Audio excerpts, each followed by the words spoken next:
উৎপন্না একাদশী ব্রত। এই ব্রত উপবাস করব 16, 11, 25 রবিবার, পালন করব 17, 11, 25 সোমবার 9টা 34-এর মধ্যে।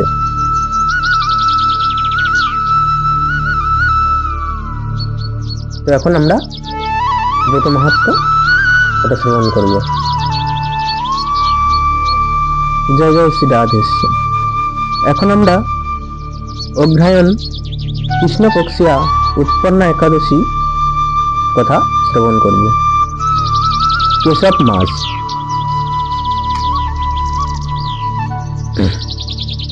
ভবিষ্যতের পুরাণে শ্রীকৃষ্ণ অর্জুন সংবাদে এই ব্রত মাহাত্ম্য বর্ণিত আছে। নৈমিষারণ্য ক্ষেত্রে বহু ব্রাহ্মণ মুনি ঋষি সমক্ষে শ্রী সুত মুনি বললেন, হে মুনিগণ, শ্রীকৃষ্ণ ব্রত মাহাত্ম্য যেভাবে বলেছিলেন সেইভাবে যদি কোনো ব্যক্তি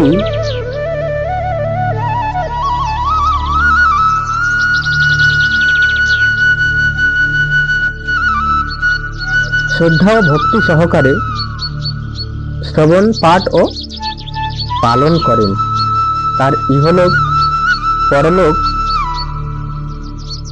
যশ কীর্তি ধন পরলোকে পরাগতি স্বরূপ ভগবত লোক প্রাপ্তি ঘটে।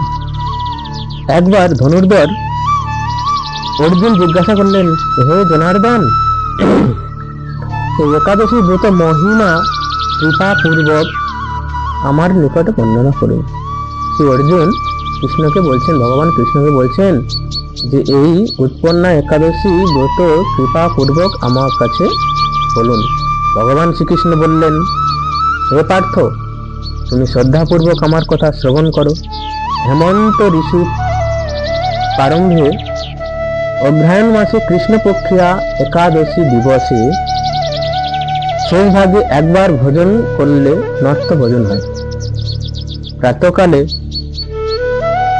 স্থাপস্তুতি করত, দ্বিপ্রহরে স্নান আর্নিক সমর্পণ করে শুদ্ধ বস্ত্র পরিধান পূর্বক শ্রী বিষ্ণুর পূজা ও উপবাস সহকারে সাধু সঙ্গে নাম সংকীর্তন করলে পূর্ব জন্মার্জিত পাপ সকল বিদূরিত হয়। পুনঃ অর্জুন বললেন, হে জগন্নাথ, আপনি পিতা, আপনি মাতা, আপনি সকলের শরণ্য, জনগণের পালক ও দুষ্টদের বিনাশকর্তা, কালস্বরূপ, আবার ব্রহ্মাণ্ডের সকলের মঙ্গল সাধনকারী, ব্রহ্মা বিষ্ণু মহেশ্বরেরও অধিকর্তা তুমি। হোম মন্ত্রতন্ত্র যা কিছুই নিয়ন্ত্রক সূত্রে ত্রিজগতে চরাচর প্রাণী সমূহেরও আপনার নিত্য সত্তা বর্তমান। দৈত্য তীর্থ কর্তৃক স্বর্গ থেকে বিতাড়িত হয়ে বৈভব রহিত দেবগণ আপনার চরণে শরণাপন্ন হয়ে থাকে। আপনি শরণাপন্ন দেবগণকেও রক্ষা করেন। একবার দেবরাজ ইন্দ্র আপনার চরণে কাতরভাবে অসুর কর্তৃক নিপীড়িত হয়ে জিজ্ঞাসা করলেন, হে দেবগণাধিপতে ভক্তানুগ্রহণকারী, হে ভগবান, নারিঙ্গ নামে এক অসুর পুত্র মহাবলশালী, মূর নামে এক মহা অসুর মহান নগরী চন্দ্রাবলী রাজধানীতে বসবাস করত। একবার মূর স্বর্গে দেবতাদের বিতাড়িত করে তথায় বসবাস করতে লাগল। যম, অগ্নি, বরুণ, ইন্দ্র প্রভৃতি দেবগণ তৎসমূহ যে একাকী দখল করেছিল দেবগণ সকলে মিলে মূরকে বধ করার চেষ্টা করেও তাকে জয় করতে সমর্থন হয়নি। দেবরাজ ইন্দ্র শ্রীকৃষ্ণের চরণে নিবেদন করলেন, হে প্রভু, আপনি আমাদের রক্ষা করুন, দেবদ্রোহী মূর হতে আমাদের বিজয়ী করুন। ইন্দ্র বাক্য শুনে শ্রবণে শ্রীকৃষ্ণ ক্রোধান্বিত হয়ে বললেন, মূরকে আমি বধ করব, স্বর্গ থেকে ওদের বিতাড়িত করে পুনঃ দেবরাজ্য প্রতিষ্ঠিত করা হবে। আমার সঙ্গে তোমরা সকলে মিলিত হয়ে চন্দ্রাবতী নগরাভিমুখে যাত্রা করো। এক সময় কি হলো না, মূর নামে এক দৈত্য স্বর্গে আক্রমণ করে সমস্ত দেবরাজ ইন্দ্র, অরুণ, বরুণ, যত দেবগণ ছিল সবাইকে পরাজিত করে সেই স্বর্গ দখল করে রাজত্ব করছিল। তা এক সময় ইন্দ্র সহ সকল দেবগণ গিয়ে ভগবানের কাছে প্রার্থনা জানাচ্ছে, হে ভগবান, আমাদের ওই মূর নামক দৈত্য থেকে আমাদের মুক্ত করো।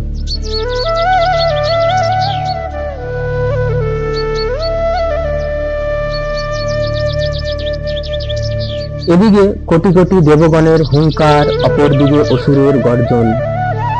তো ভগবান বলল, ঠিক আছে, আমার সঙ্গে তোমরা সবাই চলো।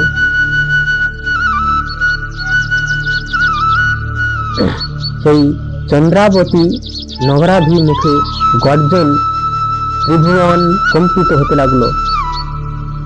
যাত্রা করো। চন্দ্রাবতী নগরাভিমুখে যাত্রা করো। এদিকে কোটি কোটি দেবগণ হুঙ্কার, অপরদিকে অসুরের গর্জন, ত্রিভুবন কম্পিত হতে লাগলো।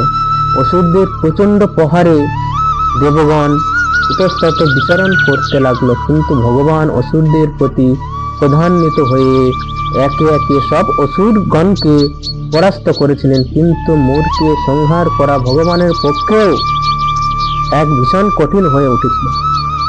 অজস্র অজস্র অস্ত্রশস্ত্র প্রয়োগ করে প্রায় 10,000 বৎসকাল মল্লযুদ্ধ করে আপাতত মূরকে পরাস্ত অবস্থায় রেখে ভগবান বদরিকা আশ্রমাভিমুখে গমন করলেন।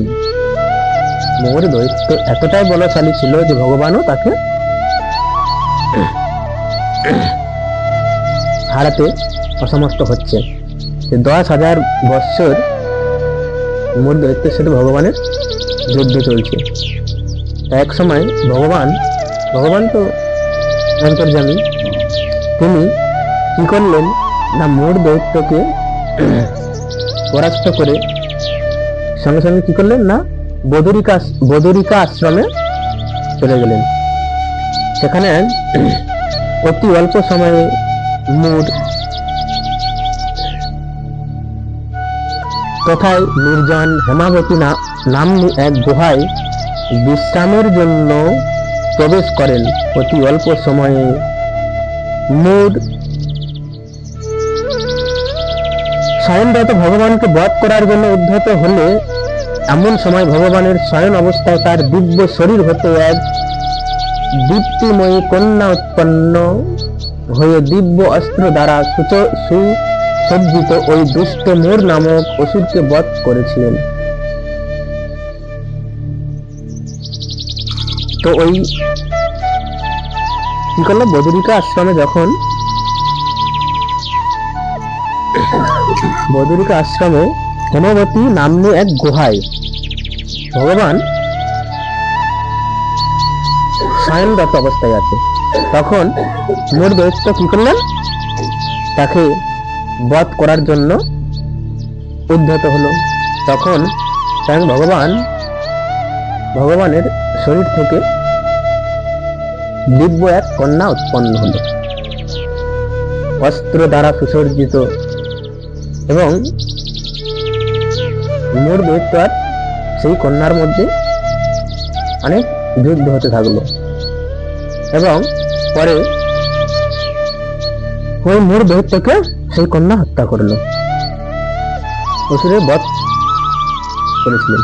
অসুরের মস্তক ছেদিত হলে অন্যান্য অসুরগণ ভয়ে পালাতে শুরু করলো। ভগবান ওই সময় গাত্র উত্থান করে দেখতে পেলেন সেই ভয়ঙ্কর মোরের মৃতদেহ, আর তার নিকটে করজোরে নম্রভাবে দাঁড়িয়ে থাকা সেই দিব্য রূপধারী নারী মূর্তি। প্রভু প্রশ্ন করলেন, কে তুমি কন্যা?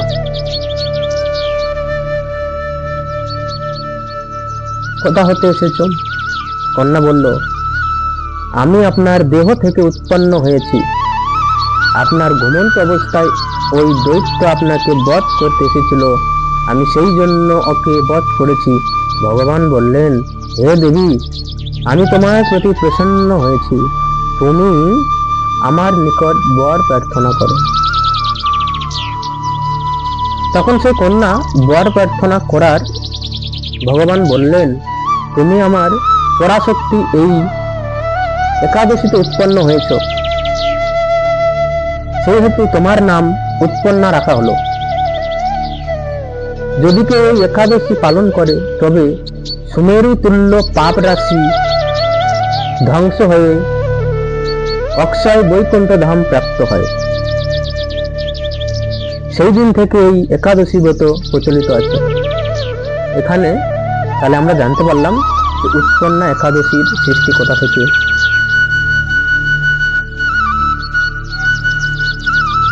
ভগবান শ্রীকৃষ্ণ বললেন, হে অর্জুন, এই একাদশী ব্রত পালনে আমি পরাগতি প্রদান করি। ইন্দ্রিয় সংযম, অন্ন পানাদি গ্রহণ বর্জন, তৈলমর্দন ও যাবতীয় ভোগ বিলাসিতা সর্বতভাবে নিষিদ্ধ। এই ব্রত শুদ্ধ চিত্তে আচরণ করলে ভগবান লোকে অবস্থান ঘটে।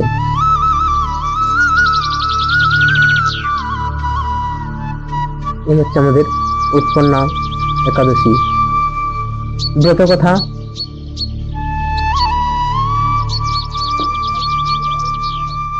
জয় জয় শ্রী রাধে।